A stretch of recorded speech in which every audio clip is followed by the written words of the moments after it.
Welcome to 60 Skills. Today's discussion is how to develop internal power. First of all, we need to talk a little bit about what internal power is.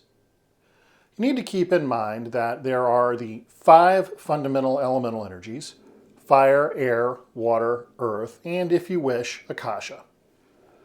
Additionally, you have things like non-dual light, mental energy, astral energy, vital energy, and a variety of others. So when you are discussing internal power, you need to be fairly specific about what you mean. In terms of most people's practice, this tends to refer to near physical astral energy. Specifically in this case, the ability to move people around using the power of the mind, to fa-jin or explosively throw people great distances, to conduct hands-on or hands-off healing, and to engage in the magic of crowds. These kinds of things typically fall into the category of what most people would refer to as internal power. Please keep in mind that while I have seen many anecdotal reports that suggest physical manifestation of things like fire, or turning water into ice, or levitating objects or people, or making things immobile, as well as other phenomena such as telekinesis or teleportation, seem to be a real possibility. I personally have never seen anybody conduct one of these things in a manner that was other than an illusion.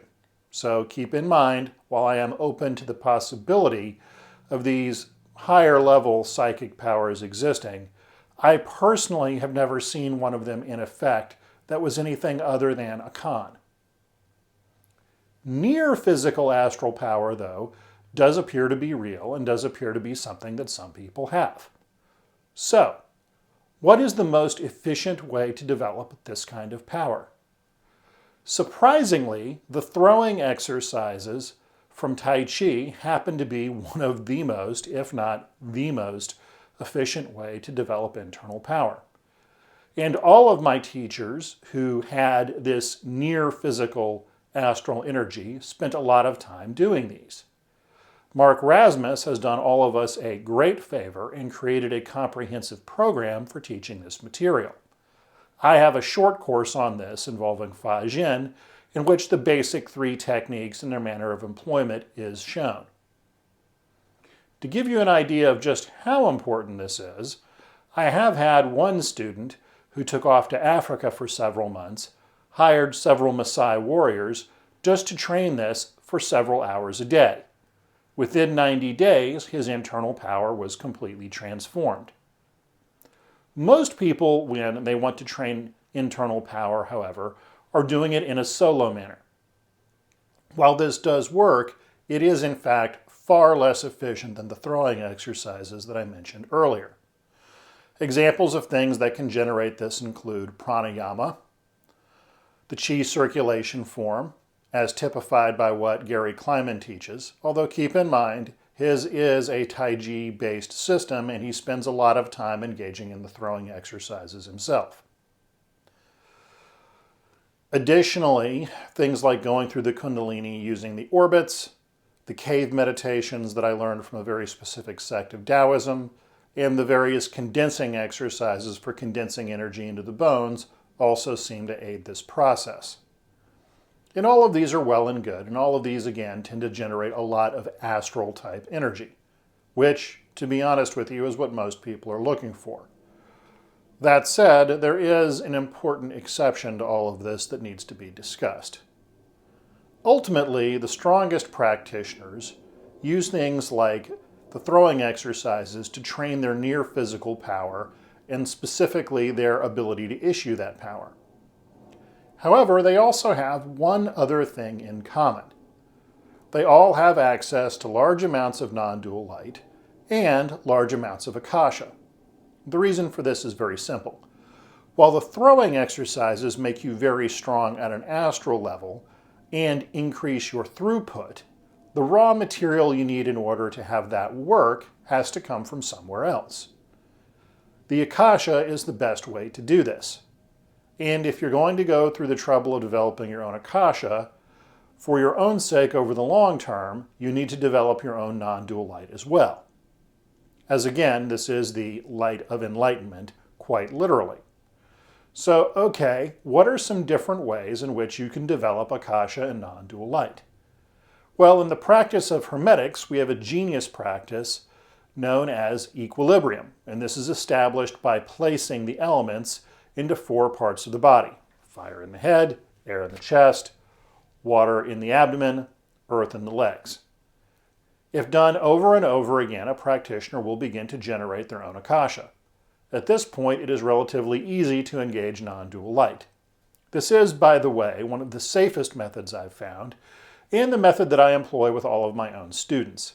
It is by far one of the easiest way to do this, and people who have pursued this line of training have all developed their own akasha and non-dual light within 6 months. One extraordinary individual managed to do it within 6 weeks, but he was quite special. That said, what are some other ways to develop akasha? Well, the single-pointed focus exercises, if performed long enough, will in fact generate a small amount of akasha as well. For those who are atheist in origin or do not believe in a higher power, this is probably one of the easier ways to do this. And the reason for this is quite simple in that faith underlies akasha. This is a little discussed, but very important point, and is one of the reasons why your beliefs can quite literally blind you to reality. Okay, so we talked about establishing equilibrium, we talked about single-pointed focus. What are some other ways to generate akasha? Well, the micro-macrocosmic orbit, if pursued long enough, will result in what most people refer to as Kundalini awakening. This also generates a small amount of akasha.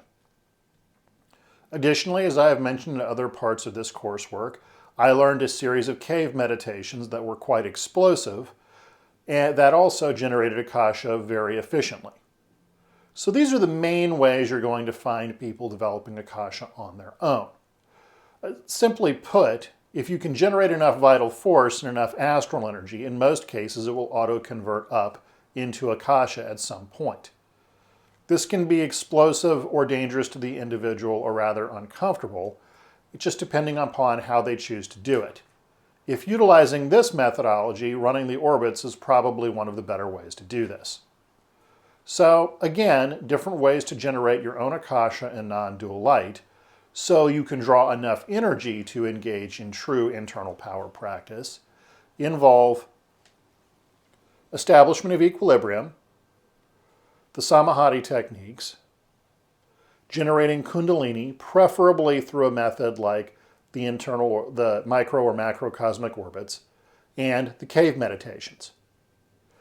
While there are other ways to do this, most of them are less efficient and take longer time, or in some cases are simply much more dangerous to the practitioner.